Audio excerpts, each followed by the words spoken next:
Los recursos. Cuando hablamos de recursos, todos lo centralizamos en número de mesas y por ende, una vez determinado el número de mesas, calculamos los jurados, cubículos, urnas y toda la formularios y papelería que hacen parte de este proceso.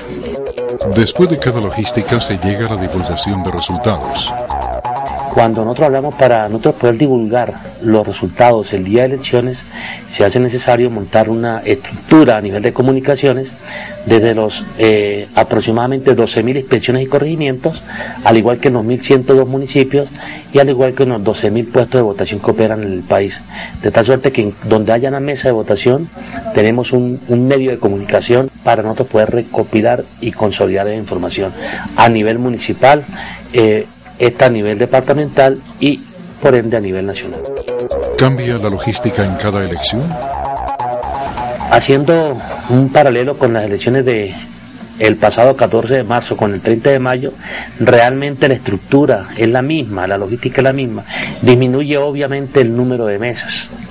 Podemos ver reflejado el cambio en el número de mesas, pero la logística es la misma. Cuando hablamos de logística, hablamos de puestos de votación, hablamos de los lugares de votación, hablamos de la Divipol, es decir, el mismo número de municipios, el mismo número de inspecciones, de corregimientos, los puestos aquellos en los colegios privados, en los colegios públicos, en los lugares donde se han designado para que funcionen mesas, es el mismo. ¿Está probada adecuadamente la logística? Para el evento de los pasados que hemos atendido, nosotros hacemos una comprobación antes de, para poder tener certeza del día del proceso. Ya volvemos.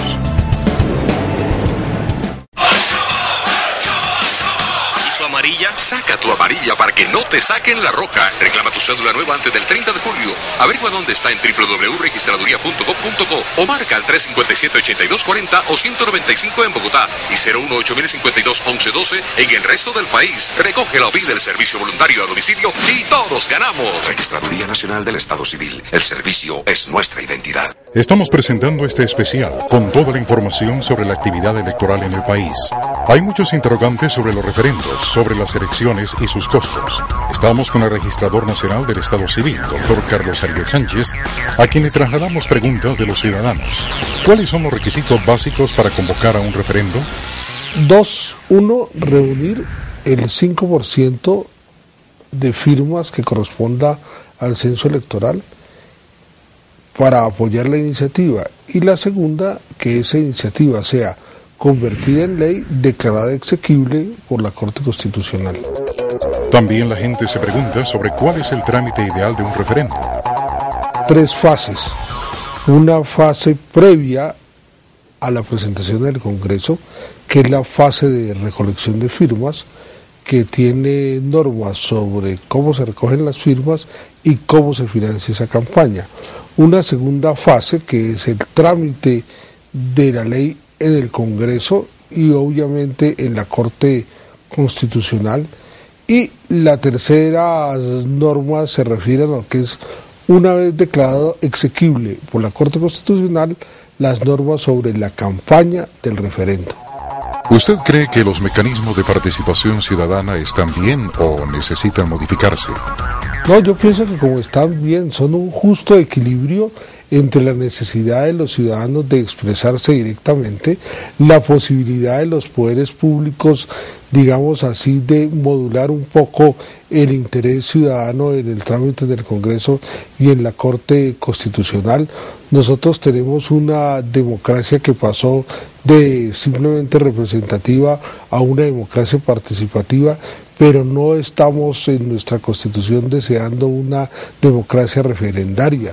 Que el ciudadano entienda que esto es un proceso también equilibrado y para el que debe estar preparado. Lo que uno oye en muchos temas de mecanismos de participación ciudadana es que la gente firma y no sabe qué firma. Es decir, que firma una revocatoria y no sabe qué es la revocatoria, que firma un referendo y no sabe qué es ese referendo. Es decir, que tenemos que ser conscientes que no podemos aplicar, es que una firma no se le niega a nadie, porque es que con esa firma estamos iniciando un proceso de cambio de normas. Doctor, ¿cuál es el costo de la realización de unas elecciones o de un referendo, ya sea derogatorio, aprobatorio o de carácter constitucional? Los costos electorales tienen como 3 componentes básicos. Un componente es el de personal, que es bastante grande, normalmente es como el 30% de ese costo.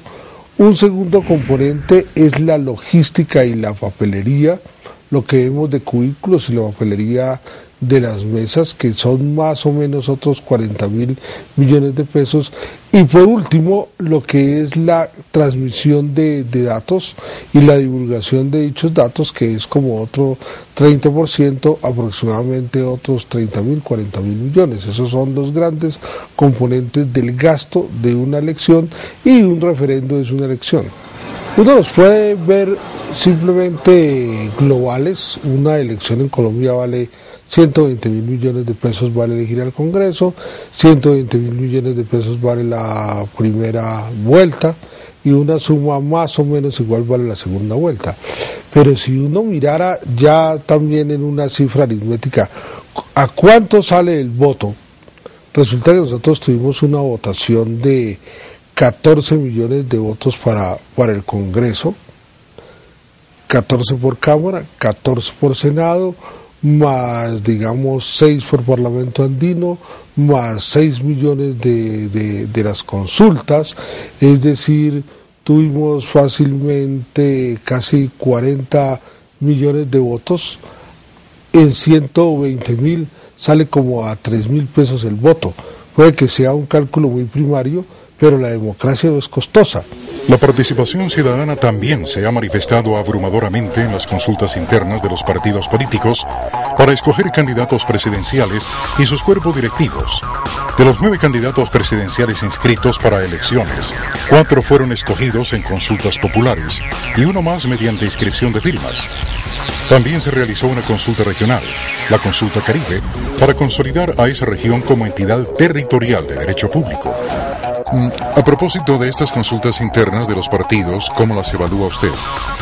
Digamos, en Colombia hay una cosa muy positiva también, es que la participación ciudadana se da al interior de los partidos. Yo creo que una de las razones por las cuales los partidos en Colombia conservan todavía fuerza es porque han tenido mecanismos de democracia interna. Es muy importante profundizar el tema de la participación ciudadana, no solamente lo que llamaríamos en los mecanismos estatales de participación ciudadana, sino también en estos mecanismos internos de sujetos de la sociedad política como son los partidos. Si tenemos una crisis en el tarjetón, si tenemos una crisis por el voto preferente, si tenemos distintos fenómenos de corrupción y de fraude electoral generados en defectos de falta de organización interna de los partidos, lo ideal sería que en vez de organizar las listas el día de elecciones a través del voto preferente, se organizan las listas en las consultas internas, cosa que las personas llegan ya es a decidir a votar por un partido, no por un partido y una persona. Y para terminar este especial, le preguntamos al registrador nacional si considera que se requiere o no una reforma en la legislación electoral. Yo creo que hay que cumplir la ley, no hay que reformar nada. Los referendos que han sido declarados inexequibles es porque no cumplieron la ley. Entonces, si uno no cumple la ley, es muy difícil que se le dé trámite a algo ilegal o que se haya declarado exequible la Corte algo que nace ilegal. Bueno, pues hermano, como ya nos aclararon todas las dudas, ahora usted sí se puede ir para su pueblo y transmitirle todo lo que aprendió hoy a su gente. Claro, Juan Merced, ya tengo claros todos los temas. Es que definitivamente no hay como ser un ciudadano bien informado. Cierto, yo estoy de acuerdo con eso. Vani, me lo apúntame, por favor.